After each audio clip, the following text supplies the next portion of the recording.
Hey y'all, I am D Nicole, and today we're going to be doing a recap and review of Insecure Season 4, Episode 3, Lowkey Thankful. So this episode is around the Thanksgiving holiday, and it's giving us the perspective of 4 of the main characters. Now, we don't get to see everyone in this episode, but we do get to interact with them throughout social media on the episode. Now, if you're not familiar with my channel, make sure that you like and subscribe below. Make sure you comment, you guys, because I am on the road to 1,000 subscribers. So make sure y'all help a sister out. But y'all, anywho, let's get to it. All right, y'all, so this first scene opens up with Lawrence practicing a business pitch in the mirror, and it's quickly interrupted by Condola's alarm. So we see that Condola and Lawrence are getting hot and heavy because she's spending the night, y'all. So Lawrence brings up the Thanksgiving holiday and how they both are not from the local area. So he asks Condola if she would like to Thanksgiving hop with him, and Condola was like, no, she's having a Friendsgiving at her house. So Lawrence is kind of shocked to find out about this Friendsgiving. He was like, should I come? And Condola was like, sure. But y'all, her body language to me was reading, I'm just telling you sure because I don't want to be rude. Which leads me to think, is Lawrence feeling that girl Condola a little bit more than Condola is feeling Lawrence? All right, y'all, so Lawrence may have bigger worries because when he gets to his job, he finds out that his meeting is rescheduled. And we know that Lawrence is trying to get all of his ducks in a row for our girl Condola, which is later confirmed when he's in the car with his boy Chad. In the car, Lawrence is venting about how his job is downsizing, how he's not going to be able to get a promotion, and how he's pretty much going to be at a job standstill. And Chad has to tell him how he ain't sold a house in a month, that he don't know nothing about no standstill. And we see that Chad is clearly living above his means with that new Range Rover. So Lawrence is basically telling Chad how he can never have his pieces all together, how if it's not his job, it's his relationship. If it's not his relationship, it's blah, blah, blah. And Chad has to quickly get Lawrence together like, bruh, you weren't in this position last year. Like, you was a bum. Like, you was a real junkie bum. Finally, that awkward threesome. So was it me or was our boy Lawrence feeling our girl Issa a little bit too much? So Lawrence and Issa are in this cafe and they are sharing a couple jokes, a couple hee-hees, to the point that I'm like, are y'all trying to bring this old thing back? But Condola obviously feels some type of way because she walks in out of nowhere and ends the joke, causing this interaction to become awkward. So Issa then thanks Condola for introducing to this place, which then had me thinking like, Issa, are you that crazy ex? Are you really trying to bump into them? Like, why would you come to Condola's spot? But to make this awkward interaction end, Issa gets her food to go, but that didn't stop her from getting that last look at Condola and Lawrence lovebird interaction. All right, y'all, so this next scene is of Molly and Issa. They're in the grocery store and they're talking about their holiday arrangements. So we are quickly giving a little information to let us know that Issa is truly her mother's child. She loves her project bae just as her mother.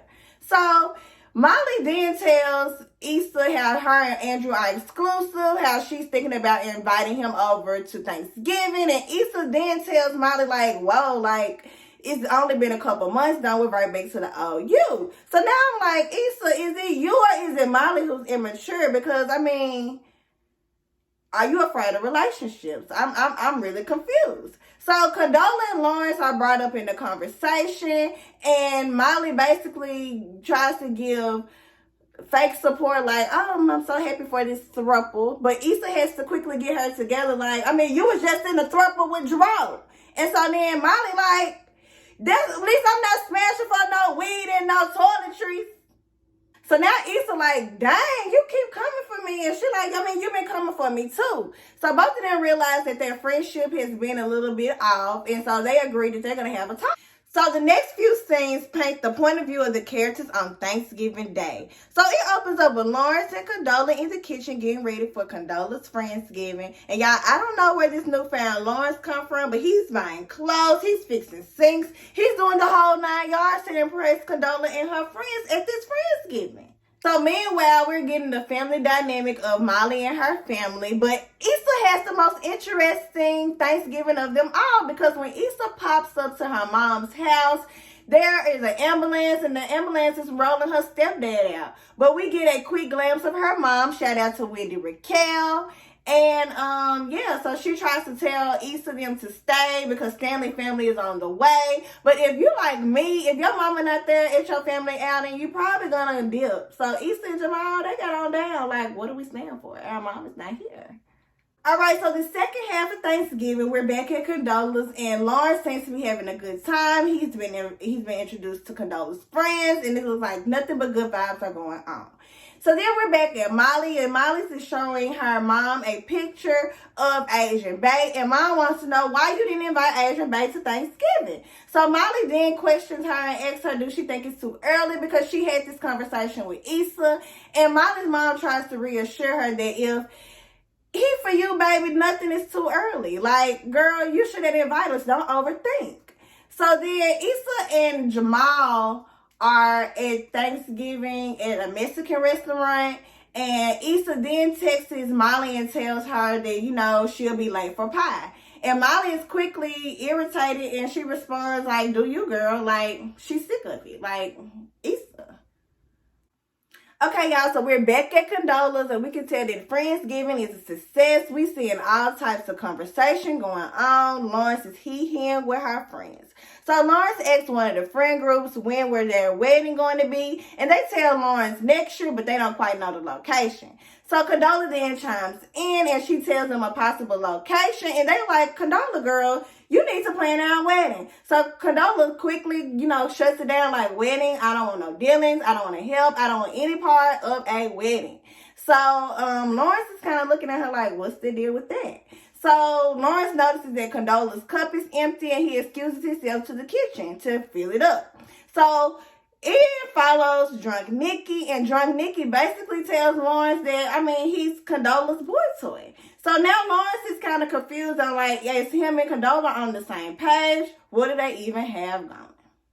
All right, y'all, so we're back at the Mexican restaurant with Issa and Jamal, and Issa is filling in Jamal with her earlier in the week encounter with Lawrence and Condola. So we're finally getting honest Issa, where she is telling Jamal how she feels about Condola and Lawrence, and we learned that she basically feels like Condola is reaping all of the benefits that she has sown. Like, I had the starter kit, and now you're getting the masterpiece. Like, I totally get it. I mean, how many of you? Because, I mean, I feel like we all have been there at some type of point.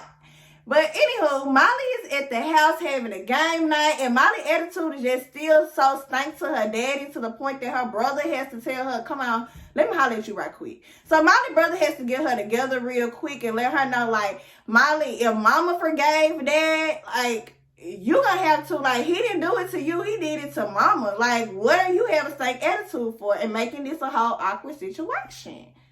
All right, y'all, so we are back at Condola, and Lawrence and Condola's Friendsgiving has come to an end. And Lawrence then thanks Condola for inviting him. But Condola has to quickly get Lawrence in check, like, I didn't invite you, you invited yourself.